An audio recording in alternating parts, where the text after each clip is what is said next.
Exhibition ఆవిష్కరణ తర్వాత రేపు 10వ తారీఖున మనం ఏమేమి ఇక్కడ డిషెస్ పెట్టబోతా ఉన్నాం. డిసెంబర్ 14 పెద్ద కూర పండుగ కార్యక్రమాన్ని జయప్రదం చేయండి.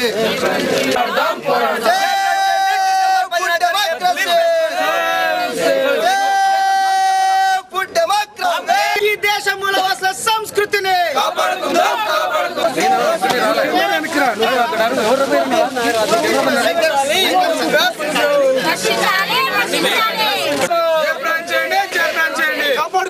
దళిత బహుజనుల ఆరోప సంస్కృతిని కాపాడుకుందాం. హిందీ మతోన్మాదులారా బిర్యానీ వేసావు దాంట్లో కొద్దిగా దూరం విజయవంతం చేయండి. ఈ నెల 10న జరిగే బీఫ్ ఫెస్టివల్ డిసెంబర్ 10న జరిగే బీఫ్ ఫెస్టివల్ డిసెంబర్ జరిగే బీఫ్ ఫెస్టివల్ బ్రాహ్మణీయ భావజాలకి వ్యతిరేకంగా హిందూ మతోన్మాదులారా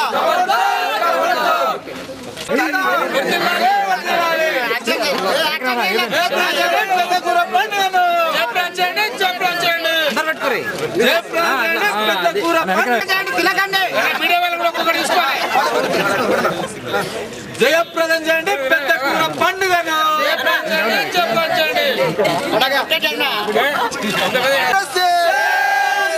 కాపాడుకుందాం. ఆదివాసీ మైనారిటీ సంస్కృతిని కాపాడుకుందాం. డిసెంబర్ 10న జరిగే బీఫ్ ఫెస్టివల్ డిసెంబర్ 10న జరిగే పెద్ద కూర పండుగను వర్ధిల్లాలి. ఎస్సీ ఎస్టీ డెమోక్రసీ జయప్రదం చేద్దాం. డిసెంబర్ 10న పెద్ద కూర పండుగ కార్యక్రమాన్ని జయప్రదం చేద్దాం. జయప్రదం చేద్దాం. పెద్ద కూర పండుగ కార్యక్రమాన్ని జయప్రదం చేద్దాం.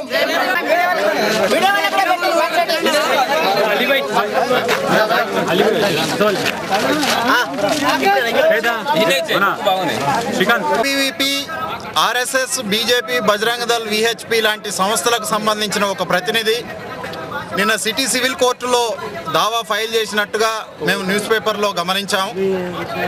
అతను ఉస్మానియా యూనివర్సిటీ రీసెర్చ్ స్కాలర్ అనే పేరుతోటి అక్కడ తప్పుడు ఐడి ప్రూఫ్స్ తోటి కేసు ఫైల్ చేసినట్టుగా మాకు తెలిసింది. అయితే రేపు ప్రపంచ మానవ హక్కుల దినోత్సవం డిసెంబర్ 10వ తారీఖున మేము బీఫ్ ఫెస్టివల్ జరగబోతా ఉన్నాం. ఈ బీఫ్ ఫెస్టివల్ని అడ్డుకోవడం కొరకు అనేక రకాల శక్తులు ప్రయత్నం చేస్తూ ఉన్నాయి.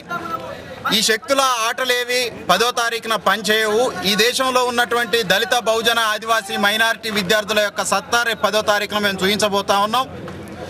అయితే దీన్ని అడ్డుకోవడం కొరకు న్యాయస్థానాలు ప్రయత్నిస్తూ ఉన్నాయి అనేటటువంటి ఒక తప్పుడు సంకేతాలు కనిపిస్తూ ఉన్నాయి.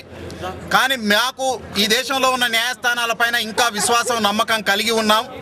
ఎందుకనంటే భారత రాజ్యాంగాన్ని రాసినటువంటి బాబాసాహెబ్ అంబేద్కర్ ఈ దేశంలో ఎవరికి నచ్చినటువంటి ఆహారాన్ని వాళ్ళు తినవచ్చు అనేటటువంటి క్లాజ్ని భారత రాజ్యాంగం లోపల ఏర్పాటు చేశాడు. కాబట్టి భారత రాజ్యాంగ సూత్రాలకు, నియమాలకు, ప్రిన్సిపల్స్కు వ్యతిరేకంగా ఈ దేశంలో ఉన్న కోర్టులు పనిచేస్తాయని చెప్పి మేము భావించట్లేదు. కోర్టు తీర్పులు హైకోర్టు అయినా, సుప్రీంకోర్టు తీర్పు అయినా రేపు 10వ తారీఖున ప్రపంచ మానవ హక్కుల దినోత్సవం నాడు ఆహార హక్కును ఈ దేశంలో పరిరక్షించుకోవడం కొరకు మేము ప్రయత్నం చేస్తూ ఉన్నాం. కాబట్టి కోర్టు తీర్పు మాకు వ్యతిరేకంగా ఉండబోతుంది అనేటటువంటి దాన్ని మేము ఎట్టి పరిస్థితుల్లో భావించట్లేదు. ఎందుకు అనంటే ప్రపంచంలో ఇప్పటి వరకు ఏ దేశంలో కూడా తినే తిండిపైన, ఆహారం పైన నిషేధించబడటం అనేది జరగలేదు.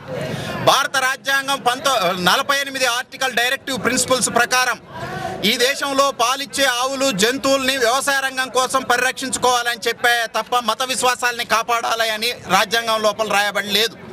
కానీ ఇవాళ కోర్టు దగ్గరికి వెళ్తున్న వాళ్ళు ఎవరైతే ఉన్నారో మత విశ్వాసాల పేరుతోటి దీన్ని అడ్డుకోవాలని ప్రయత్నం చేస్తూ ఉన్నారు.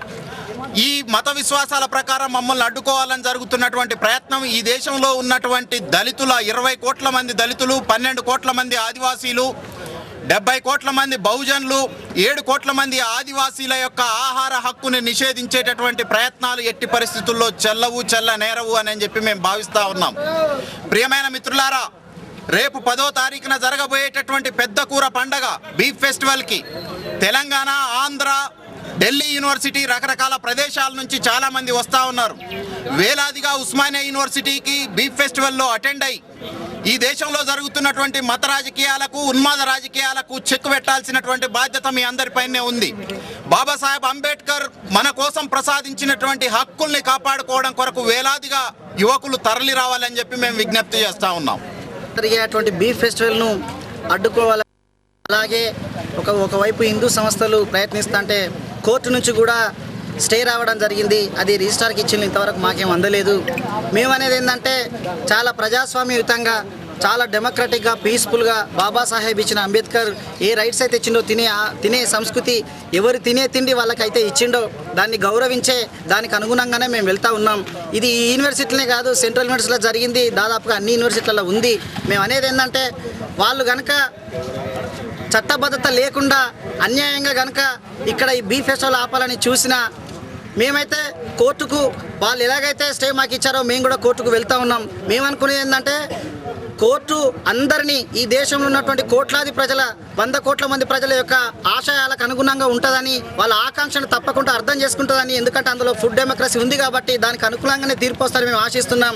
ఒకవేళ ఏ ఉత్సవాలు ఇక్కడ జరగద్దు అని వాళ్ళ కోర్టు కనుక తీర్పిస్తే మరి ప్రతి సంవత్సరం హిందూ ఫెస్టివల్స్ ఇక్కడ జరుగుతూ ఉన్నాయి. ఇక్కడ గుళ్ళు ఉన్నాయి, ఇక్కడ ప్రతి సంవత్సరం గణేష్ చవితి జరుగుతూ ఉంది, ఇక్కడ నాగుల చవితి జరుగుతూ ఉంది, ఇక్కడ ఉట్టిగొట్ట పండుగ జరుగుతూ ఉంది, ఆర్ఎస్ఎస్ మీటింగ్లు జరుగుతూ ఉన్నాయి, కోజాగిరి పండుగలు జరుగుతూ ఉన్నాయి. వాటి మీద కూడా మీ స్టాండ్ ఏందని తప్పకుండా వాటి మీద కూడా కేసులు వేయడానికైనా, దాని మీద కూడా న్యాయ పోరాటం చేయడానికైనా సిద్ధంగా ఉంటాం. అలాగే బాగా పోలీసు తెలంగాణ ఉద్యమం కన్నా ఎక్కువగా మోహరించి ఉస్మానియా యూనివర్సిటీ చుట్టూ కూడా ఒక ముళ్ళ కంచె వేసి భారీ బందోబస్తు తోటి ఎక్కువగా మోహరించి ఉన్నారు. వాళ్ళు కూడా ఒకవేళ అన్యాయంగా అన్కాన్స్టిట్యూషనల్గా కూడా దాడులు చేస్తే వాళ్ళ మీద కూడా కేసులు పెట్టడానికి ఇక్కడ ఉన్నటువంటి SC/ST BC మైనార్టీలు ఏమాత్రం సందేహించరు. కాబట్టి బయట ఉన్నటువంటి ప్రజాస్వామికవాదులు, న్యాయవాదులు, SC/ST BC మైనార్టీ సంఘాలు, మాదిగలు, మాలలు, సబ్బండ కులాలు కూడా ఈ ఉద్యమానికి తప్పకుండా, ఈ ఆహార సంస్కృతికి ప్రపంచంలో ఎక్కడ కూడా ఆహారం మీద నిషేధం లేదు కాబట్టి నిషేధించే వైఖరిని మీరందరూ తప్పకుండా వ్యతిరేకించాలని, దాద్రి సంఘటన పునరావృతం అయితే ఉస్మానియా యూనివర్సిటీలో అంటే కూడా వాటి మీద కనీసం మీరు స్పందించాలని, ఈ ఆహార సంస్కృతి మీద తప్పకుండా మీ యొక్క స్టాండు, మీ యొక్క స్పందన తప్పకుండా ఉండాలని, ఇక్కడ జరిగే ఎలాంటి అవాంఛనీయ సంఘటనలకైనా కేంద్ర రాష్ట్ర ప్రభుత్వాలు పూర్తిగా బాధ్యత తీసుకోవాలి. అకారణంగా ఏ విద్యార్థిని పోలీసులు అరెస్ట్ చేసినా వాళ్ళ మీద దాడి చేసినా చట్టపరమైనటువంటి చర్యలు తప్పకుండా ఉస్మానియా యూనివర్సిటీ ఈ బీఫ్ నిర్వాహకులు తీసుకుంటారని ఇక్కడ ఉన్నటువంటి SC/ST BC మైనార్టీలు, లెఫ్ట్ స్టూడెంట్స్, అలాగే బీఫ్ నిర్వాహకులు తప్పకుండా అంటే ప్రజలందరికీ కూడా విన్నవించుకుంటున్నారు. దయచేసి అందరూ కూడా ఈ ఉద్యమాన్ని, ఈ యొక్క పండుగను తప్పకుండా ఈ పండుగను తప్పకుండా విజయవంతంగా నడిపించాలని కోరుకుంటా ఉన్నారు.